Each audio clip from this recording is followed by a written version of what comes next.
What's up guys, it's Tom here and welcome to a major update to the Manchester City potential relegation trial case where they are charged of 130 charges for financial misconduct, and here you can see the charges broken down. The Liverpool Echo recently reported that it's not 115 but indeed 130 charges that Man City are accused of, and the 54 of the charges are the failure to provide accurate financial information from 2009 until 2018. This is likely to be investigating whether Man City artificially boosted their revenues through sponsorship deals, and there are multiple emails where there is clear evidence that Manchester City artificially boosted revenue through sponsorship deals. Abu Dhabi and the United Arab Emirates directly paid Manchester City through the sponsors and sometimes even circumventing the sponsors, and there are directly emails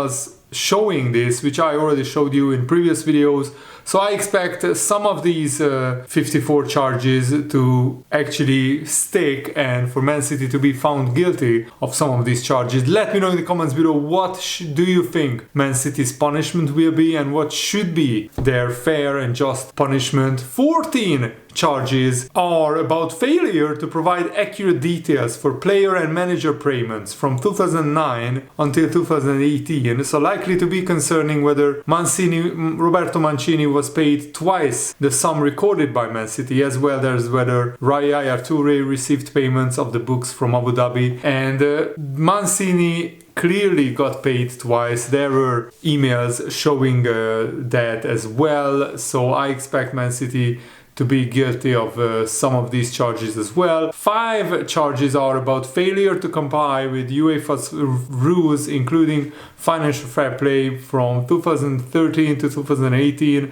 7 breaches of Premier League's profit and sustainability rules from 2015 to 2018, and 35 charges for failure to cooperate the Premier League investigations. And we absolutely 100% know that they failed to cooperate, because for years Man City were supposed to provide evidence and all the emails, all the financial information, and they refused to give the necessary information to the Premier League, which Man City are obliged to give that information by law, and yet they delayed the process for years. These could be the most likely to stick, with Premier League lawyers saying that Man City have been trying to bog the process down to slow the day when they will actually have to provide the documents and information. And now there is a new shocking relegation threat for Manchester City, because there is a very real possibility Man City will get relegated. It's far from surprising that Sami Mokbel, who is an expert in player agents, he noted that representatives of Manchester City's stars are already exploring options to protect their clients in case Manchester City get relegated. So representatives of Manchester City's players have begun exploring their options amid the looming threat of enforced relegation. If Man City are found guilty of the most serious charges, the sanctions open to the Premier League could see Manchester City lose their Premier League status, and aware of the impact of such a punishment, the players' agents are already trying to cover every eventuality to ensure their players are protected. So this already shows that the Man City players' agents know that there is a very real possibility that Man City will get relegated. Loyalties would be tested for Manchester City's players, not to mention there will be serious questions for the club accountants over the wage structure should they suffer a relegation. The likes of Liverpool, Arsenal, Chelsea, Man United and other clubs would certainly welcome this opportunity, and some people are already saying that the reason why most Premier League big clubs didn't spend huge amounts of money in the summer is that they are waiting to pounce in the scenario that maybe in January or next summer some of Man City's big stars would like to leave Man City and they wouldn't want to play in the lower divisions. I can't imagine Erling Haaland or Kevin De Bruyne slogging it out in the Championship or in League One or League Two. Can you imagine?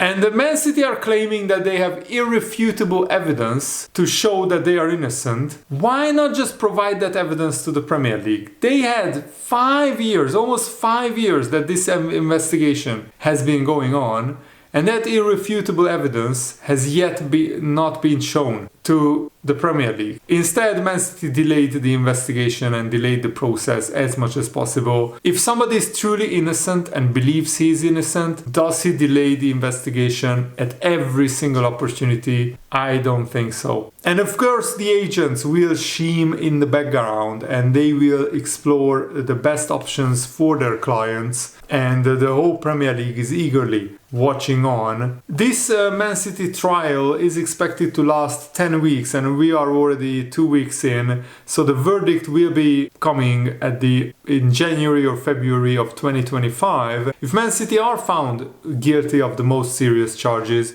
the sanctions open to the Premier League could see Man City get relegated, of course, and the future of the whole Man City squad will be called into question. And Pep Guardiola is already crying about, this. Man City's rivals want them blown off the face of the earth. That's what Guardiola claimed. But no, Man City's rivals just want everybody to play by the rules. If all the other 19 clubs have followed the rules and Man City have not, then why should Guardiola expect the other clubs to just say nothing?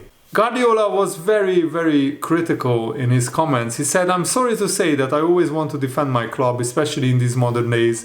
It's like everyone doesn't expect us not to just be relegated. They want us to disappear off the face of the earth. I would say we had many better days than our opponents, and that's why we win a lot. It's not complicated." No, that's not why Man City have won all these trophies. They could only build this club up through cheating, through cooking the books. How can Man City have bigger revenues than Real Madrid? Explain that. Even years ago, when Man City weren't winning Premier League titles in a row, their revenues were close to the highest in world football. How can it be when, Man City don't have the fan base outside of Manchester that Real Madrid or Barcelona or Liverpool or even Manchester United have, and yet Man City's revenues are always the highest in the Premier League? But remember, Guardiola and City Relegation, the current CEO of Manchester City, used to work for Barcelona. And remember what Barcelona did? Barcelona bribed referees for 17 years. A lot of Man City's executives were working in Barcelona at that time. Here is the confirmation that Barcelona are charged over payments to former referees, official Jose Maria Enriquez Negreira. And Barcelona have been charged with corruption after paying over 7.3 million euros, 6.34 million pounds allegedly between 2001 and 2018 to companies owned by Negreira, an ex-vice president of Spain's referees committee. So imagine you pay the vice president of the referees committee hundreds of thousands of euros through a 17-year period. That is absolutely mind-blowing that Barcelona were involved in this. And Ciki Begiristain and Ferran Soriano, the two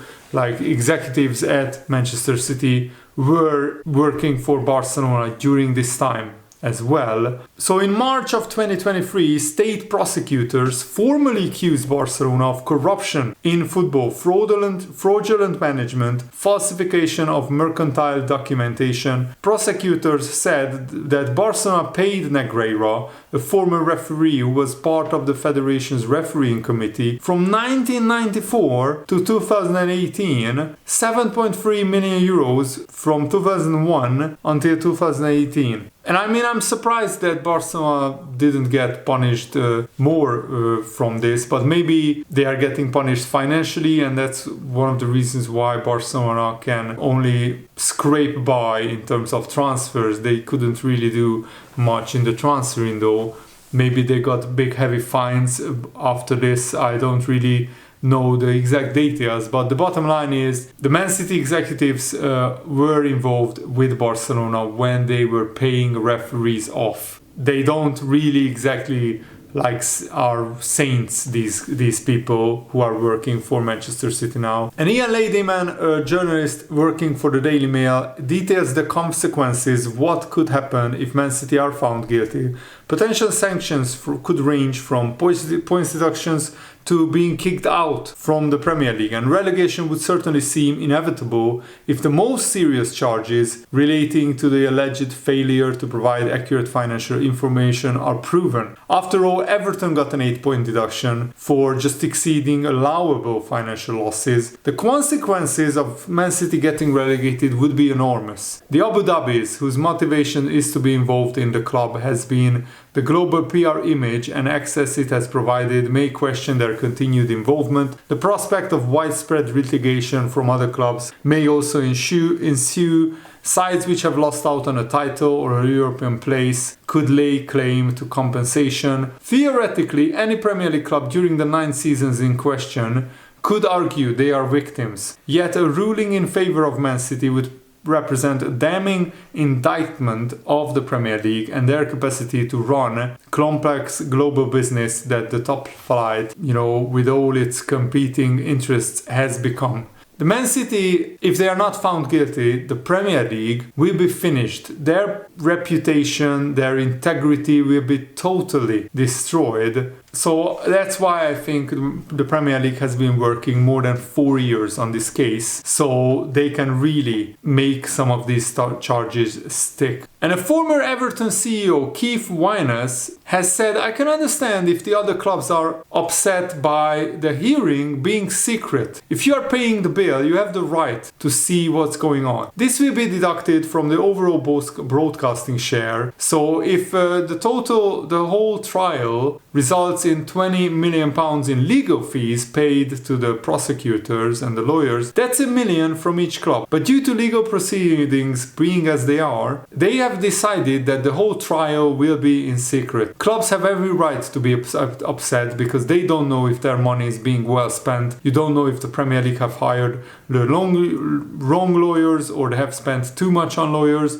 In the recent Everton case, the Premier League had their knuckles wrapped because they spent 5 times more on expert witnesses than Everton. There is a case that if you are spending someone else's money, you're not quite as careful. With the Premier League having a blank check, there's not much accountability. Yet there is a reason to be angry and question it, but the reality is that the clubs aren't going to have much say. And I think he's totally spot on with this. Why is the trial completely secret? Behind closed doors, we will only know the verdict. And maybe some information will come out about the trial after the verdict. But during the trial, we will absolutely have no information on what is going on. I also wanted to touch on another story. The lawyer of Rui Pinto, who is a hacker whose revelations led to Manchester City facing Premier League charges of these 115 or 130 rule breaches. The lawyer of Rui Pinto said that this case against Man City is a moral reward for all the risks Rui Pinto took and the damage he has had to endure. Because remember, he got a suspended prison sentence, 4 years suspended sentence, after finding him guilty of attempted extortion, illegal access to data, and breach of correspondence. That's what the Portuguese court found. The judge in that case said it had clearly been established that he was hoping to get money. Pinto describes himself as a whistleblower, insisting he acted to expose corruption in football, but now faces a second criminal trial in Portugal over more charges. I know that he expects that at the end the decision in the UK could be helpful for him in his defense. It could also help other whistleblowers to break the silence. And Pinto's lawyer, when he was asked if the Premier League's charges against Man City are upheld, he said it would improve his legal team's ability to demonstrate that Football Leagues was at the origin of prosecution and it will improve their position. And Rui Pinto's lawyer also said that the fact that the Premier League had charged Man City was quite courageous because they certainly have to overcome obstacles, pressure to try to discourage them to move forward. It means that in the UK there are some good people, at least, who have an assessment of their responsibility, of their ethical duties to avoid the contagion of a kind of resignation. Not sure what he means by the last sentence, but I agree that the Premier League needs to punish Manchester City to the fullest extent, because that will deter other owners doing the same, just cheating and not following the rules of the Premier League. So I'm really eagerly awaiting the verdict of this trial, and I will keep you guys posted, keep you guys updated on everything that I can find, every new information around this trial. So if you appreciate that, leave a like. Thanks for watching, have a nice day, see you later guys, goodbye.